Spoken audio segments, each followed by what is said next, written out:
Sa iba pang balita, nanindigan si Conchita Carpio Morales sa mga mahistrado ng Korte Suprema na dapat umiral ang preventive suspension laban kay Makati City Mayor Junjun Binay. Inihayag ito ni Morales sa pagsisimula ng oral arguments ng Supreme Court and Bank kahapon sa Baguio City.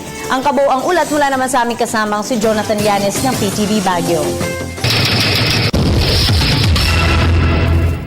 Yes, Princess, ipagpapatuloy ng kataas-taasang hukuman sa ika-22 ng Abril ng taong kasalukuyan sa kanilang en-banc session dito sa lungsod ng Baguio ang muling pagdinig sa suspension order na iginawad ng Ombudsman kay Mayor Junjun Binay.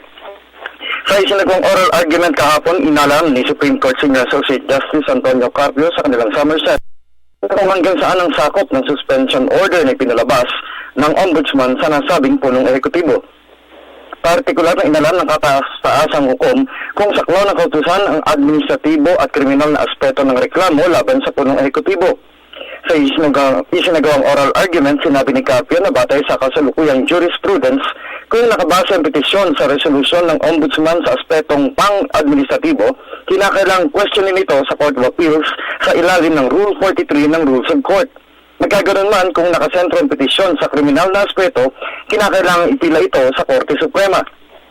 Sa isinigawang interpolasyon, nilinaw ni Ombudsman Conchita Carpio Morales na tanging ang administratibo lamang ang saklaw ng nasabing reklamo kontra kay Binay. Sinabi naman ni Solicitor General Florin Hilbay na batay sa umiiral na gawain ng Ombudsman, iginagawa dito ang suspensions na sumasaklaw sa administrative adjudication at hindi ang preliminary investigation o ang kriminal na aspeto ng reklamo.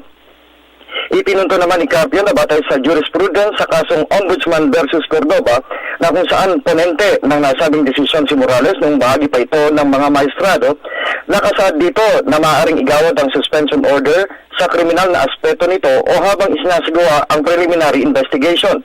Batayan niya sa Section 24 ng Ombudsman Act, maaaring ipatupad ang suspension order habang kasalukuyan ng investigasyon ang isang anti-graft body. Idinagdag pa nito na hindi naman nababanggit sa Ombudsman Act na limitado lamang ito sa administration at hindi ito maaaring ipatupad sa preliminary investigation.